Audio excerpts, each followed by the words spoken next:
En España siempre hay un enemigo, siempre. Es una especie de tradición nacional, como la siesta, la tortilla de patata o discutir sobre si lleva cebolla. Siempre hay alguien a quien señalar. Durante décadas fue ETA. Después fueron los independentistas, después los inmigrantes, después los ocupas, después los comunistas, después los globalistas, después... bueno, lo que toque esa semana. El enemigo cambia, pero la lógica es siempre la misma. Porque en política hay una regla bastante sencilla. Si no hay enemigo, nos inventamos uno. Sin enemigo no hay miedo, sin enemigo no hay tensión, y sin tensión la política se vuelve aburrida. Y la política aburrida no moviliza a nadie. La política necesita conflicto. La política moderna funciona mucho más con emociones que con argumentos. No gana quien explica mejor un programa económico, por supuesto, si no ganaríamos siempre.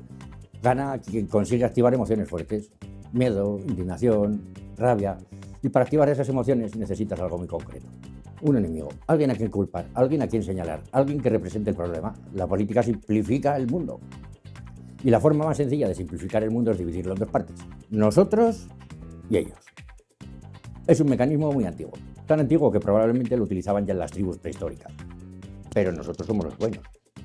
Ellos son el problema. La diferencia es que ahora ese mecanismo aparece todos los días en las tertulias, titulares y debates televisivos. Vamos con el enemigo perfecto. Tiene tres características. Primero, debe generar miedo o indignación. Segundo, debe ser fácil de explicar. Y tercero, no debe desaparecer nunca del todo. Porque si desaparece, el discurso político pierde fuerza. Por eso algunos enemigos políticos tienen una capacidad sorprendente para mantenerse vivos durante décadas. Incluso cuando la realidad haya cambiado. El fantasma de ETA. ETA dejó de matar hace más de una década. La organización desapareció oficialmente hace muchos años. Sin embargo, políticamente sigue apareciendo con una frecuencia casi sobrenatural, en los debates, en los discursos, en las campañas electorales. A veces uno tiene la sensación de que ETA funciona como esos fantasmas de las películas que siguen apareciendo en la casa aunque la historia haya terminado. No está, pero sigue apareciendo. Porque el fantasma es útil. El fantasma permite activar emociones, permite movilizar votantes, permite simplificar la política en una narrativa muy clara. Los buenos y los malos.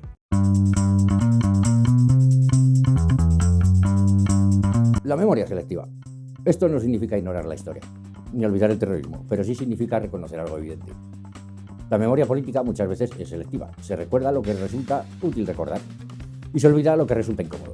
La política tiene una capacidad sorprendente para administrar el pasado según las necesidades del presente. El enemigo que se reemplaza. Pero la política tiene otro mecanismo interesante. Cuando un enemigo deja de funcionar, se busca otro. Y en los últimos años hemos visto desfilar una lista bastante amplia. Los inmigrantes, los ocupas, las conspiraciones internacionales, los enemigos culturales. Cada uno de ellos ocupa el centro de debate durante un tiempo. Y después aparece el siguiente. El negocio del miedo. El miedo es una herramienta política extremadamente eficaz, porque cuando una sociedad tiene miedo, deja de hacer muchas preguntas incómodas. Cuando el miedo domina el debate público, las conversaciones cambian. Se habla menos de salarios, menos de vivienda, menos de desigualdad, y se habla mucho más de seguridad, amenazas y enemigos. El miedo simplifica el mundo. Y un mundo simplificado es mucho más fácil de manejar políticamente.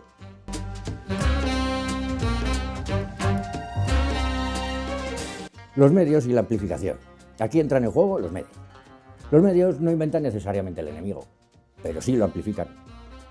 Un titular alarmista, una tertulia encendida, una noticia que se repite durante días, y de repente el enemigo ocupa todo el espacio del debate. El problema no es solo lo que se dice, es cuánto se repite. Porque cuando algo se repite suficiente tiempo, termina apareciendo una verdad evidente. La industria de la indignación. En los últimos años ha aparecido algo que podríamos llamar la industria de la indignación. Programas de televisión que viven del conflicto, redes sociales que amplifican el enfado, políticos que entienden perfectamente cómo funciona ese sistema. La indignación es rentable, genera audiencia, genera clics, genera movilización política. Y por eso el enemigo nunca desaparece del todo, siempre hay que mantener viva la sensación de amenaza. El enemigo que nunca desaparece. El enemigo perfecto no es el que destruyes, es el que siempre parece estar a punto de volver. Es el enemigo que se menciona constantemente, el que aparece en los discursos, el que aparece en campañas, el que aparece en las tertulias, que no hace falta que esté realmente presente, digamos. Basta con que esté presente en el relato. Y el teatro político. Cuando uno observa este mecanismo desde fuera, pues empieza a ver algo bastante curioso. Que la política muchas veces funciona como una especie de teatro. Tenemos personajes, tenemos conflictos, tenemos héroes y también villanos. Y desde luego una narrativa que se repite una y otra vez. El problema es que cuando la política se convierte en espectáculo, la gestión real de los problemas pues queda en un segundo plano. El enemigo como distracción. Porque mientras discutimos sobre los enemigos, otras cosas nos pasan más desapercibidas. Las decisiones económicas, las políticas fiscales, las relaciones entre el poder político y el económico, los problemas estructurales que no se resuelven con discursos. El enemigo funciona bien como una distracción, una manera de dirigir algo en concreto.